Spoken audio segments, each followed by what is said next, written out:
This is the GTID implementation, maintenance, etc. We've done this talk before as a 3-hour tutorial. We don't have a lab part in this, so that's awesome. But we're going to go through it. If you have any questions, feel free to pipe up. As people come in, you might have to get friendly. There's a lot of people. Anyway, so the agenda for the talk, intro is for the two of us. We're going to go over concepts of MySQL replication and then introduce you to GTIDs and talk about deployment, and then some maintenance and other features. So I'm Mark. I live in Kansas City. I work for SurveyMonkey. It's pretty great. This is Brian. He lives in Seattle, works for Dropbox. It's pretty cool too. Okay, so diving right in. Just a quick review of what MySQL replication is. Has anyone ever not heard about MySQL replication? Good. Okay, so the standard topologies that we're going to be dealing with are basically something that you've seen before. Just you have a master database and one or more replicas. If you have one replica that's chained off of another, then that's a relay replica. So just keep that in mind as we're talking about it, about topologies today. The basic first place to start is your show master status, which is going to contain information about your binary log file and the position within that file that transactions are currently getting written to on your master database. That's important for when you're configuring replication. Show slave status is where you go for information about your replica. I know you can't read this. That's because most of this isn't important anyway. But we're going to focus on the log files. The master log file and the master log position are where in the master this replica has read to. As it's pulling log files down to the replica, they get written to the relay log files. And these are the coordinates for those files. And then information regarding where in the database, in the files that your replica has executed to. So it's all pretty straightforward, simple stuff. You've seen this before, but you're here for the GTIDs. So let's get into that. How many people are using GTIDs today? Not too many, pretty much what I expected. Cool. Hopefully that changes after today because they're awesome. GTIDs, global transaction identifiers. The way that you view GTIDs, that has two parts, the source ID and the transaction ID. So the source ID is the server UUID, usually of the master. So in this one, it's that E200C55, it's long. And then there's a colon, and the transaction number is the number that comes after that. So in this example, we have transaction number 1 from that server. The transaction ID is just a sequential integer. It starts at 1, counts up from there, representing the order the transactions were committed on the source database. Not necessarily the master. If a transaction originates at a replica, then it would have the UUID of that replica instead. So these are the binlog contents of regular replication not using GTIDs for a row-based event.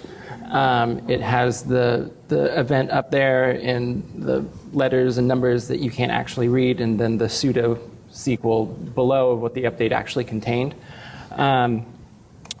So when you enable GTIDs, it's pretty much the same, but now you have that new second line up there that specifies the GTID for the transaction that follows it.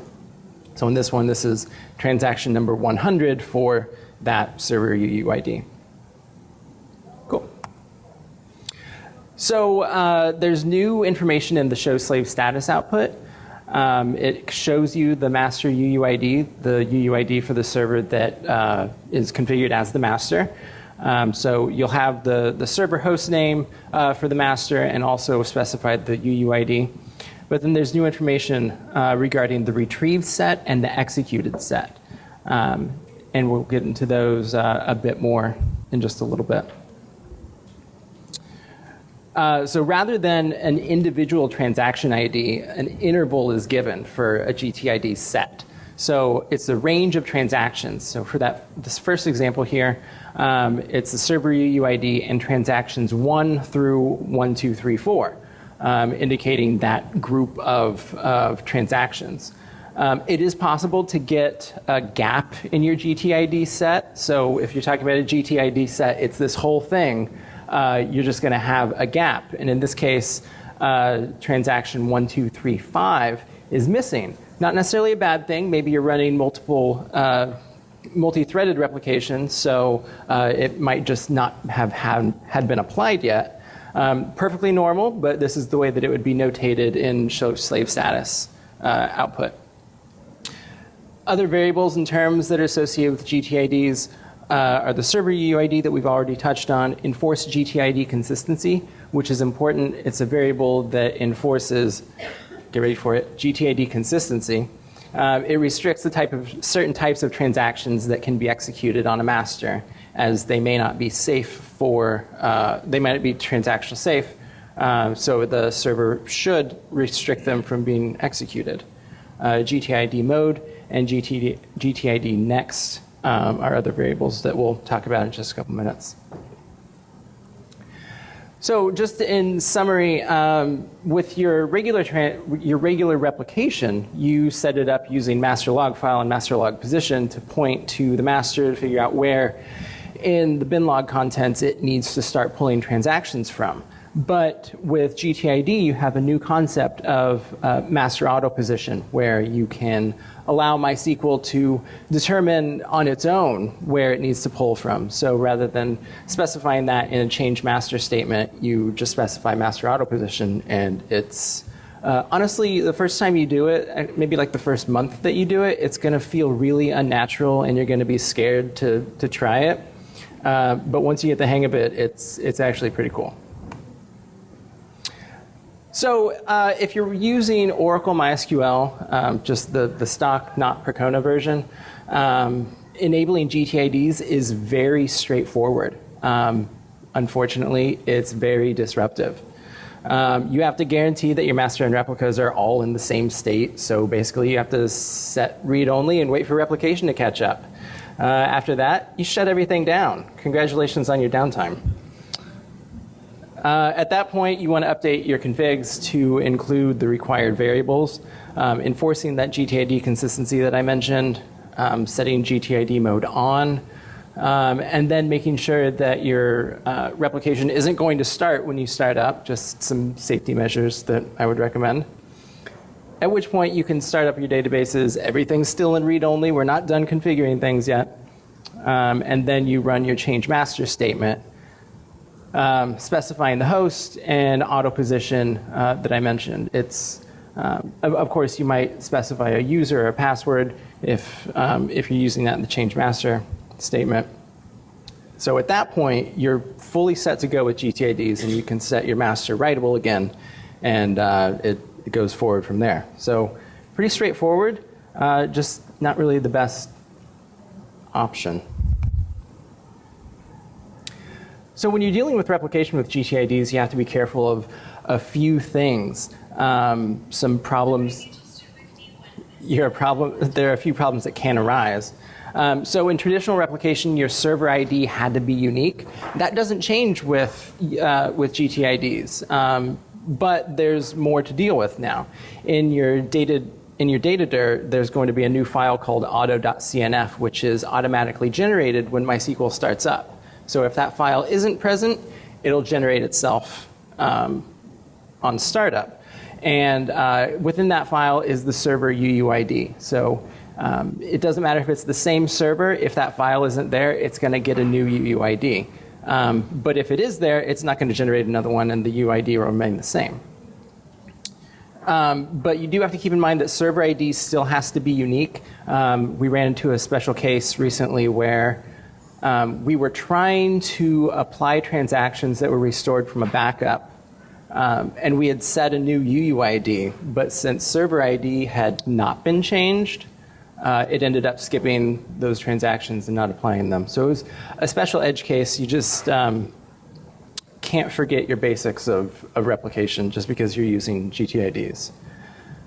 More about the auto.cnf file. It'll be copied if you're doing a backup that's like a file system snapshot, and you include the auto.cnf file, then it's going to be on your restores, of course. So You either need to exclude it or delete it when you restore your database as your specific requirements dictate. Okay, so we're going to touch on the Percona Server implementation of GTIDs in MySQL 5.6. How many are using Percona Server 5.6? Quite a few, yeah. Okay, so the good news is it can be done online. It doesn't take that full outage that I mentioned earlier, but there's a few steps involved, and you should be careful when you're doing it, of course. Take backups and everything. So for the example, we're just going to do a master with 2 direct replicas. And they're set up with regular non-GTID master log file and position replication. So we're just going from a standard setup to a GTID setup. So about those variables, GTID mode basically dictates whether or not that extra line in the binlogs gets written containing the GTID information. A bit more than that. But it requires a few other variables to go along with it, including the enforced GTID consistency I mentioned earlier. And the new variable that you care about in Percona Server is the GTID deployment step. It's a Percona-specific variable. It's from the Facebook patch. And it's used as a temporary setting for when you're deploying GTIDs. It makes it so that it can replicate non-GTID events from the master, but it won't generate them. It won't generate GTIDs on writes directly to itself. So it gives you the flexibility to go between non and GTID events. And then more about master auto position. It tells the server to use GTID protocol only when you are, after you set up replication with master auto position, it will ignore transactions that don't have GTIDs. So it will only look for GTIDs. So you do have to be careful about that because setting deployment step on and turning master auto position to 1 will result in silently ignored non-GTID events. It's kind of like just setting log bin equals 0. That's not recommended. Okay, so the general steps on how to deploy it in Percona Server 5.6. On your 2 replica databases, you want to add the variables to your my.cnf file, enforce consistency, and set the deployment step to on so that when your database starts up, it'll be able to accept them. And then you can restart servers 2 and 3, not necessarily at the same time. Like if your application requires 1 replica to be present, you can restart them sequentially. So that's cool. So at that point, this is your configs. Your master, which is still taking traffic, is off. GTID mode is off. But on your replicas, GTID mode is on, and deployment step is also on. So they're ready to go, but you're not quite there yet. So at that point, you're ready to trigger a failover. With whatever tooling you use right now, you just want to shift all your traffic to one of your replicas. And then make servers 1 and 3 a replica of server 2. So since GTID mode is on, it will start generating them on server 2. So at which point you want to update the configs on server 1. And then restart server 1 since it was the only one that hadn't yet been restarted. And then you want to set GTID deployment step to off on all your servers. And it's at that point that GTIDs start getting written to the binary log. And you're able to first disable the GTID deployment step because it's a dynamic variable. So disabling GTID deployment step, you can then run change master to auto position 1. And you'll have all the advantages of using GTIDs. It's magical. Any questions about that? I went through it kind of quick. Cool. There was one toward the back. Oh, there was one? I missed it? Yeah, what's up? How does this change if you have an intermediate master? If you have an intermediate master, you would just need to be careful with how you deploy it. I mean, make sure that you are, is it taking writes or is it? Yes. Okay. Oh, it is taking writes. That is special. What do you think? That's probably more complicated than we want to dig into on this one. Just change your topology while you're deploying. Just Yeah. all right, cool. Okay, so more information about the status info and variables. So you have retrieve GTID set, which is the set of all GTIDs that the database has received from the master. And it just continues to add on to itself. It'll grow. It can be quite large, but it can be reset. So when you do a change master statement or you reset slave, the variable will be cleared and it'll refresh itself from that point forward. And then there's the executed GTID set, which is the set of all GTIDs that have been written to its binary log. So it'll show up in the show master status and the show slave status. And there's another variable that's new that will have that same information in it. So lots of places to find that.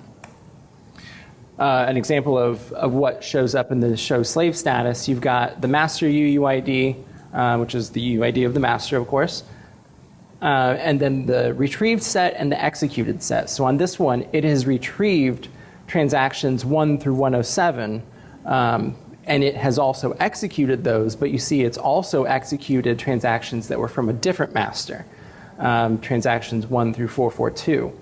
So that's not anything that's necessarily to be worried about. It's just something to consider when you see that, and it'll tell you that there was at some point another database that had sent traffic in the replication tree. And then what your new show master status looks like, it has the executed set there at the bottom. It still has the file and position because, I mean, binlogs still exist. You're just not using them for replication anymore. Yeah? You said that you could have old master information that are GTID set. Yep. Is that something we can clear up to reduce? Sorry, is it something we can? Clear up? So You can, yeah. It's not really a problem, but when you do a reset slave, it'll Reset master. Yeah, sorry, reset master, it'll clear that out. But yeah, I mean, we've had databases where the executed set can have, you know, a dozen different databases. If we end up restoring host and the UUID changes, not necessarily a bad thing, just gets a little messy on the screen. one more question here. You said there could be gaps in the executed GTID set. What is the reason for that? Yeah, I'll cover that. Yeah, we'll cover the gaps in just a little bit. Good question, though. Cool. Okay, that's it for me. I'm going to turn over to Brian now, and he's going to talk about maintenance. Okay, and as Mark had mentioned, this talk was something we'd given last year just because we did kind of fly through all the implementation steps. If you go back to last year's Percona, you should still be able to find our slides there, as well as some of the exercise pieces, which goes into a lot more detail and actually goes step by step on this stuff. It also includes making intentional mistakes, so be careful if you use that as a guide to follow the entire guide, otherwise you will break replication. So just as a heads up. But now that we've covered this, from a maintenance standpoint, now you've got GTIDs running, what are some of the things that you may have to deal with on a day-to-day basis?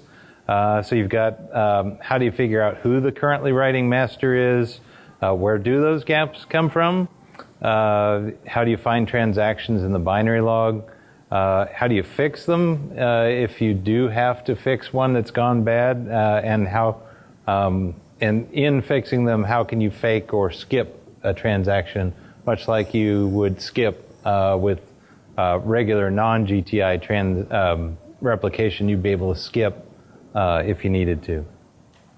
So from a currently writing master standpoint, when you're looking at the show slave status, you're able to look at who the master UUID is in that slave status. But be careful, like in this example, server 3 is a replica hanging off of server 2. So its master UUID is going to be server 2, and server 2's master is server 1. But if you're looking at 3 and you're looking at just the show slave status to figure out who's actually doing writes, and you're looking at that GTID set as to what's been retrieved and executed, and that's not moving at all, but another one is, it's because server 1's where the actual writes are coming from. So just when you're new to this, be aware that looking at just the show slave status can get a little confusing if your topologies isn't a simple master replica set. Set gaps. Now you can get gaps, and the most common way or the regular way that this will happen is if you use multi-threaded slaves. So if you set the slave parallel workers to greater than the 0, which is the default, set it to 2, set it to 8. You'll set that normally based on how many databases you have. And if you've got 8 shards, say, on a given cluster, you may want to set multi-threaded slave to 8. That means there's 8 parallel threads executing, but because those are all executing in parallel, you'll actually have different gaps at different times. So you'll actually see that executed set have 1 or 2 transactions missing from here, in various places. So like in this example, 112 is missing from the executed set. It got 1 through 111 and then 113 to 120. So if you needed to find that 112, you use MySQL Binlog, as you normally would with either a relay or a binary log. But in this case, you can use different settings. You can use the include GTIDs or the exclude GTIDs. So you can actually give it a set that you want to pull back, or just a specific one that you want to pull back. But another word of caution on this as well is if you have just recently switched over and you have transactions without a GTID and you run a MySQL Binlog against it, it will dump out all of those transactions, including the ones with the GTIDs you were wanting or not wanting, because they are not specified. They do not have a GTID next label for it to figure out whether or not it should output them. So by default, it's being extra helpful and throwing them out there anyway. But once you've gotten past this initial step, I'm sure your binary log's rotating enough that it won't be a problem after the first day. So when you need to fix transactions that there may have been an issue that came up, so like some examples would be if you accidentally were fixing data, you were fixing data on a slave and you accidentally didn't set SQL logbin equals 0, that's going to generate a GTID with that master, with a master UUID of that replica you're working on. So now you've got inconsistency in that you've got a GTID value or set that now is on just one out of your entire topology. So you need to be able to fix that. Another condition where you might be doing that is if you're applying a very large table change on replicas first before you promote to replace the master. And that's something that can happen fairly commonly if that's your standard approach. So you need to be able to realign those GTID sets. So the way you do that is you can issue a statement when you are writing back to either to that master or one of the replicas that's missing that transaction.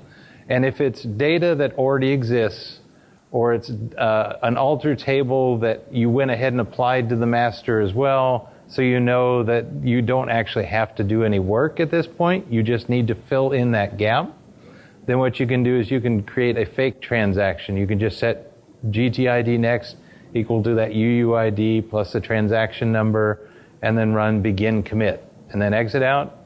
And now you've got that fake GTID set, or that value, in your set, and it's as if it had actually been run. And that's just from keep getting things back into a consistent state between your master and your replicas. You can also use, instead of just the blank begin commit, if you needed to actually execute an update or a delete in order to get things consistent, that too you can put in between. So some of the more advanced things that you may or may not wind up using. So there's some variables related to GTIDs. The Binlog GTID simple recovery we'll talk about.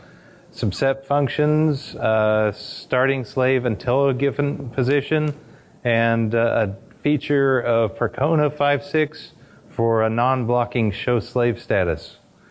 So as we talked about GTID executed, we've already seen that in the show slave status and show master status.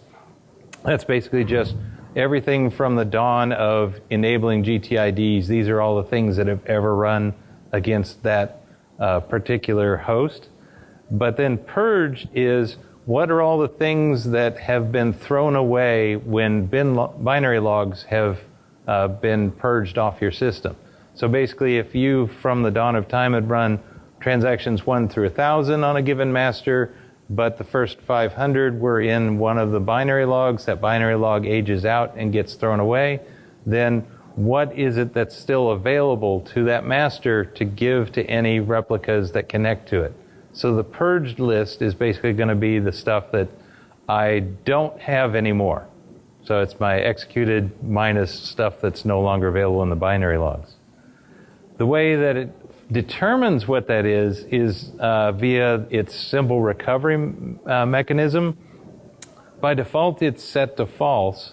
And what it's going to do is it's going to go through all the binary logs that it has, looking through those just to see what are all the GTID sets that it sees in those binary logs.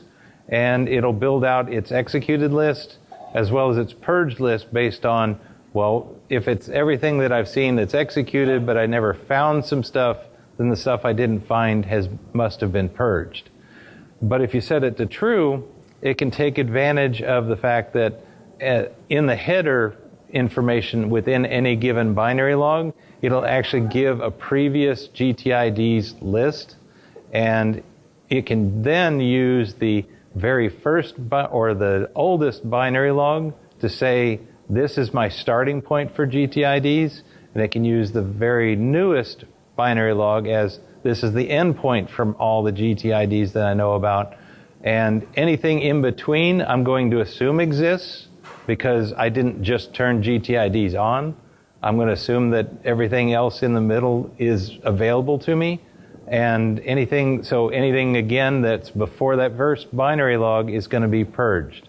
So it's just a optimization if you don't have some reason that you'd be throwing binary logs away in the middle, nor have you just enabled the GTID protocol. Correct. Yes. Yes, and that's a good point. So basically the statement was that you can use, well, you not only can you, but you will use, if you're setting up a brand new slave, you'll want to provide the GTID purged value to say that I know that my brand new extra backup copy, or however it was I restored this replica, it already knows about transactions 1 through 100. So I don't want my master to replay 1 to 100 for me.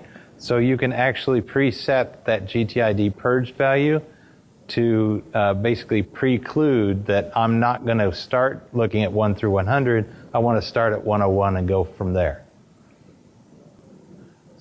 So the question is, if I'm inserting a fake transaction, or whether it has data or not, whether it's empty or I'm fixing something, what happens when it's older?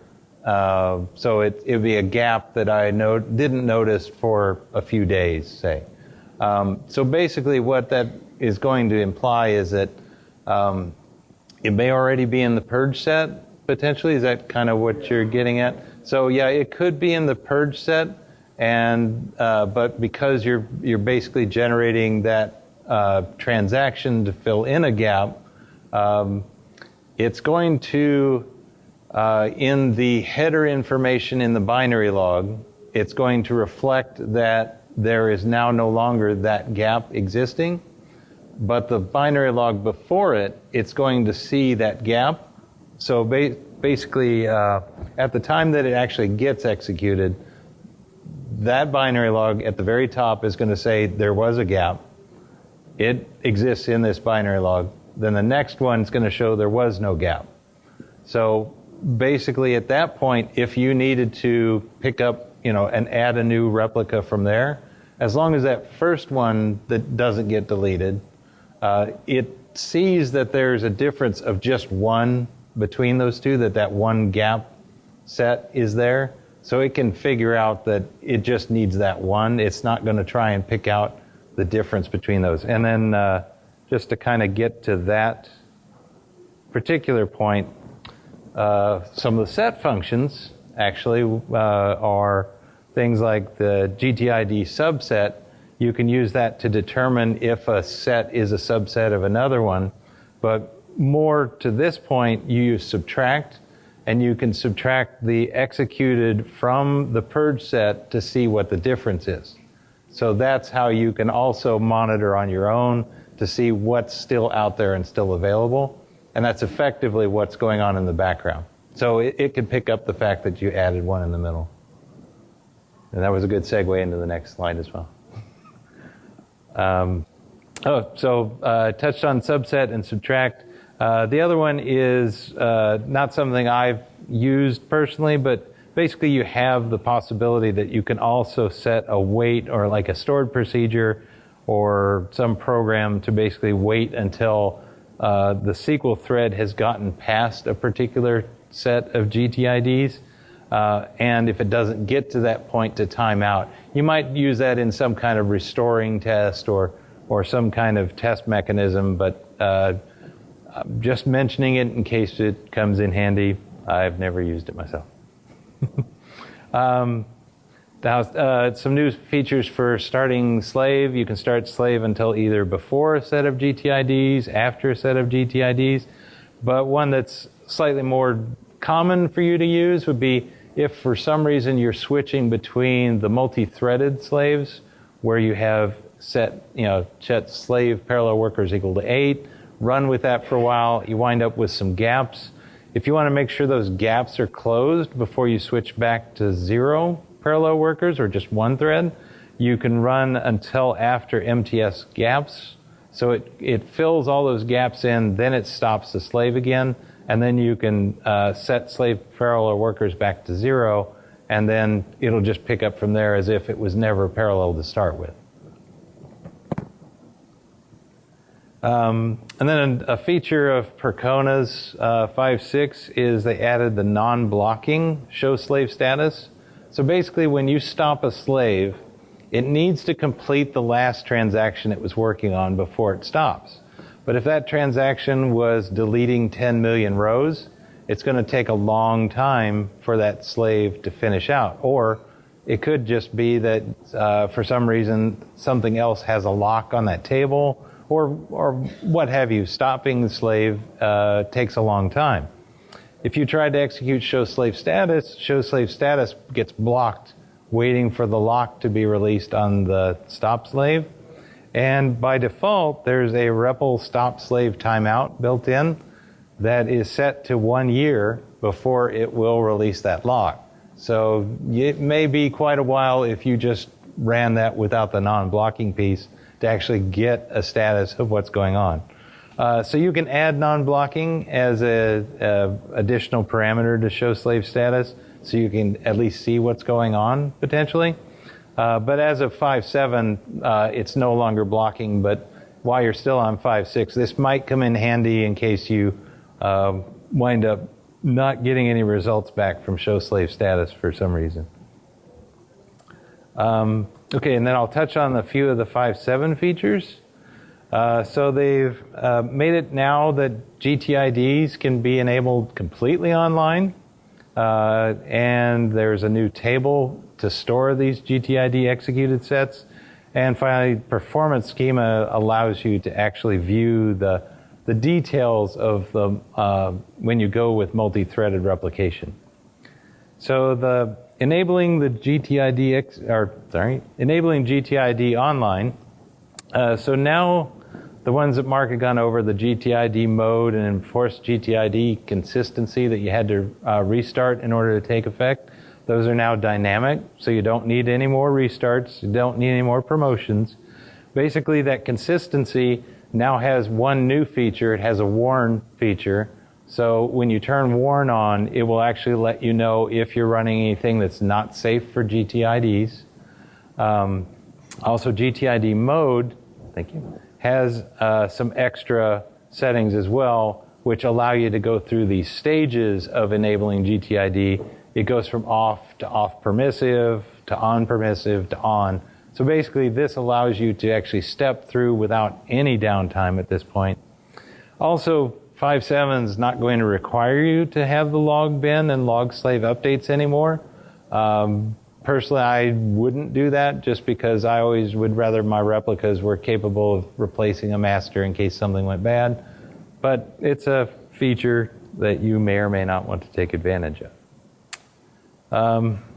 Also, the GTID executed table, now that's instead of just the variable that lets you see what the status is, it actually puts it into a table. And this table is basically every time a transaction's run, it's going to insert a row which gives what the UUID and transaction was that was just processed by the SQL thread. And over time, that's going to build up quite a lot of rows. But there's a compression mechanism built in that, depending on whether you have log bin turned off or on, changes the behavior. If log bin's turned on, then every time your binary log is rotated, it's going to compress it. And when I say compression, it's basically taking everything that's in a continuous set and making it into a single row. So if you had 1 to 1,000 with no breaks, it would actually make that just into one row that had start 1, end 1,000. If you had some breaks in between there, it might have 1 to 500 and then 502 to 1,000 until 501 got run. So basically, it's constantly compressing this this table. But if it's off, then there's another variable, the executed GTIDs compression period, which basically sets how many transactions need to happen before it goes and does this cleanup process. All right, so we wanted to leave a little bit of time for questions. Because one of us works at SurveyMonkey, we'd like some of your feedback to SurveyMonkey, if you don't mind. But also, obviously, fill out the Percona survey as well for us. But we do want to take some time for questions, if anybody's got any.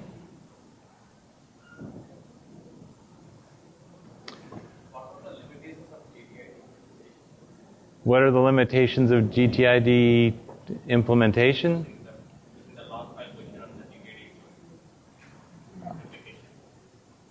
Sorry, I couldn't quite make out the full question at the end there. Oh, you mean just for using GTIDs versus non-GTIDs, what's the limitations? Limitations are really have to do with that enforced GTID consistency.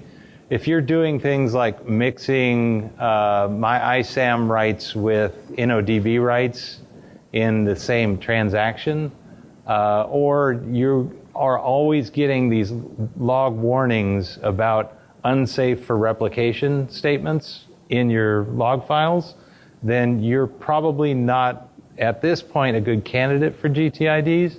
You'd really need to get that cleaned up. Outside of that, there's really not much in a way of a limitation because it's still replication. It's still applying changes in a very similar fashion to the way it did with a file and a position. But because it's got auto positioning, it's got multi-threaded slave capabilities that make determining whether or not a transaction has already been processed or not, in that you can fake transactions. There's a lot of feature sets that enabling GTIDs will help you out with.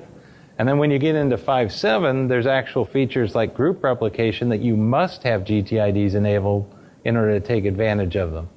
So I wouldn't say there's really any disadvantages other than it takes a little bit to get it set up, and you may need to clean up things. Like switching from statement-based replication to row-based would be a good step in the middle of that, because that also helps with consistency as well. Outside of that, I can't think of any reason not to do GTIDs. Does that sort of answer your question? Okay. Yep. Have you implemented Clara cluster as well, or? No. We don't have clustering yet. We're planning on group replication later this year, though. Yes. Yep. Show slave status in your list GTID purge.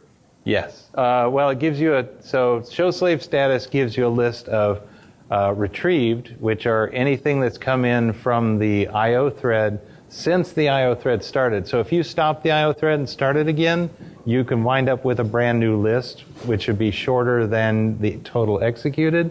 But executed is, unless you reset master and try and wipe it intentionally, is kind of a record of every transaction you've ever seen since GTIDs were started. Besides the show slave status, where else information is? Show master status also shows it. Are you meaning like it's in memory that it's keeping track of that? Yeah. And also when you take an extra backup, you'll also get what the position was in GTID terms for where it left off from a backup as well. It's in memory until it gets into 5.7, and then it gets into a table. But start the server, start up, it still has that. Well, now what it's doing is so it's building out the list based on its binary logs, which the binary logs, like I said, at the header level, have the full previous GTID executed set every time. So basically, it's rebuilding its executed set from its binary logs. Now, if you I'm not sure what would happen if you wiped them all out. Well, it'd basically be like a reset master. If you wiped all your binary logs out and did a restart at that point, then basically it would probably start from scratch at that point. But I have not played around with that. That seems dangerous and ill-advised to do stuff like that. You may cause some conflicts if you've still got replicas that are counting on it being an incrementing value. But I'm not sure exactly how that works. It's exercise left to the reader. Yep. Can you talk a little more about the schema changes in a GTID world? I mean, right now you're doing big schema changes on slaves and then promoting. Is that approach just not a good idea with GTID replication? No, that's totally fine. You just make sure you set SQL log bin equals 0, which does not generate a GTID. So it's much like writing into the binary log for regular replication. Because nothing was written, it does not consume a GTID. It doesn't take on the UUID of that particular slave you were doing the changes on. But no, that's totally, that's exactly what we do. But I screw up occasionally, and I have to fake the transaction as if I had run the alter somewhere else as well. So, yes.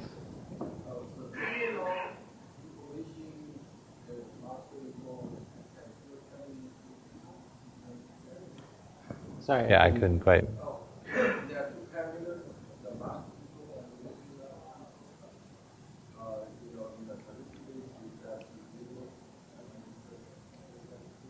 Yeah, I think all the original relay log and master, binary log info still exists. You could still switch them to table-based rather than file-based. All that stuff still exists. That doesn't change with GTIDs at all. Yeah. Yes. Not that I'm aware of. I don't think they would. And I mean, skip counter really was the same thing. You're faking that you ran it. So in terms of that's easier to do, skip counter, just set it to 1 and move on, as opposed to copy paste what the appropriate GTID value would be that you need to skip. But assuming you're valuing consistency over the small amount of extra time for doing that, you're probably, for good reason, making sure why replication broke and doing a cleanup. So yeah, there's no automation around that to say, I want to just skip one, right. Because especially if it's multi-threaded, it has no clue which one it would be that you would want to skip. And not necessarily applied sequentially. So which right. is the next one to skip? Yeah, and even more so if you did have active masters, which are both generating traffic, then yeah, you really don't want to skip because it wouldn't even know which UUID to work off of. So. Yep. So if you do an open table and you forget something larger than 0, do you set or do you do the injection on that slave, or in case it becomes mass, or do you do it on the mass so that transaction follows the traces? Oh well. So the way you can do it is, so let's take example on server 3. I wrote my alter table, and I forgot to do SQL log bin. It generates a UUID and transaction 1, because that was the first time this replica had ever gotten it right. At that point, how you can fix it, if it's a short enough change, for example, that you theoretically could have run it on the master, you could use the UUID and transaction 1 with the alter table instead of just an empty begin commit. You'd actually put the alter in there and run that on the master. And what will happen is it'll run on the master and the one replica that's not seen that GTID before, but it will not run on the one that you've run it previously, because it says, oh, I have seen this transaction before. So much like in standard replication, where it sees the same server ID again in a bi-directional replication setup, it won't run its own transactions again. So you can do it that way. The other way is you fake it on the other replica as well as the master after it's been demoted. So you just have to wrap your alter that way to prevent it. Or you could do the alter in a SQL log bin 0 and then just use the empty transaction instead. TLDR is, yeah, it needs to get everywhere else. Yeah. So you have to pick a way to get there. Is there any difference in order in which the transactions are applied and displayed as you use GTID or old school files? So assuming you're using single-threaded, you don't have slave parallel workers at a greater than 1 value, it will do them incrementally because it's coming incrementally through your binary logs or your relay logs. So it's still executing transaction 1 and then 2 and then 3 and then 4. So order will always remain consistent in that perspective. It's if you do turn on the multi-threaded, then if it's got writes that are going to different schemas, then it will gap on that. I haven't yet seen it in 5.7 on logical clock, but I assume it's going to be doing the exact same thing where you don't have, it's already parallel, and so it's going to be skipping all over the place because it knows these are safe to run all together. Okay, that's all the time we have for right now, but if anyone else has questions, feel free to come up afterwards. Yeah, and real quick too, I had run out of Dropbox related swag, but I've got some lovely DigitalOcean stickers if you'd like any. And Dropbox is hiring for a DBA position. We don't have a posting at the moment, but if you're interested, I've got business cards and you can write me if you're interested. Thanks, everyone. Thank you.